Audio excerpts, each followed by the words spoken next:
There are exciting times ahead of us as a country, Ghana, and as a continent, Africa. The exciting times are that more and more we who believe in the Lord Jesus Christ recognize that the prayer that he gave to his Father in John 17 is meant to be a reality. And that reality can not only be expressed in the way we claim to go to church, and so it has to be expressed in the way we relate to one another with the power of the resurrection that brings transformation, and with a definite and intentional way of positively affecting the development and growth of our country. If we claim that the Lord is the giver of all good gifts, then we should know that poverty should no longer be part of Africa.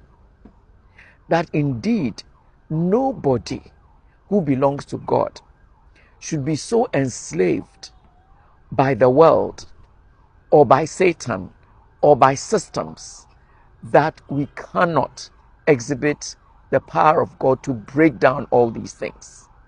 And that is why the National Cathedral, its construction and its function are so critical to this new dawn that the Lord wants to give to our continent, Africa, through the country Ghana. It's exciting because people need to see what the disciples saw in the book of Acts. Things were real. And the poverty we talk about wasn't just physical poverty. These people were released from the power of sin, from the power of the devil, to become strong even in the face of temptations, in the face of persecutions. And countries began to realize that any time that people witnessed about the Lord Jesus Christ, significant things happened in the lives of those who believed, and also in the lives of those who were trying hard to make it impossible for others to believe. And this is what we'd like to see in this country through the construction and completion of the National Cathedral. It will be a focal point to demonstrate the power of the resurrection for transformation. And it will also be a way in which we can release our collective gifts and talents as people of God to really minister to one another and to those who need to come and know the Lord Jesus Christ, as we too have been enabled to know him because of the missionary work of others. And so we look forward to the completion of this project in spite of all the difficulties. But what we look forward the most as we anticipate JC 2033 is that in addition to a structure, there will be a bonding, a unifying, a real example of what the Lord Jesus Christ prayed about.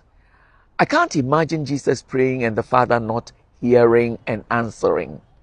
And that is why the unity that Jesus has prayed about, which we're still struggling with, will be manifest.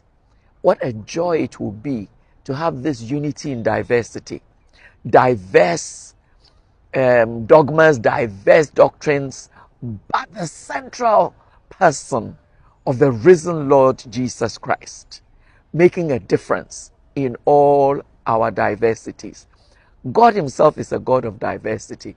We see this in nature, different trees, different plants. We see it in people, different colors, different shapes, and yet all human beings with a heart, with a mind, with a body.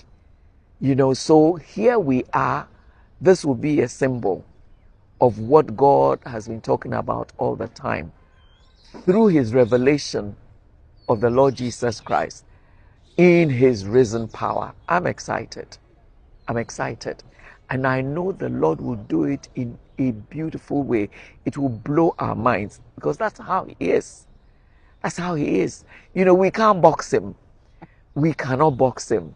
He is the Lord of all creation. He is the King of kings and the Lord of lords. And He will walk on His earth again. We may not see Him with our physical eyes, but it will be so obvious that the Lord is still in the midst of His people. And we look forward to being a part of this.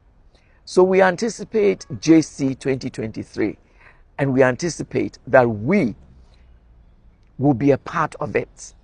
JC 2033, and we will be a part of it. And it will be a wow. We'll draw so many people with our witnessing, with our celebration, and with our unity. With our unity. Can you imagine this? I'm so excited. It will be wonderful.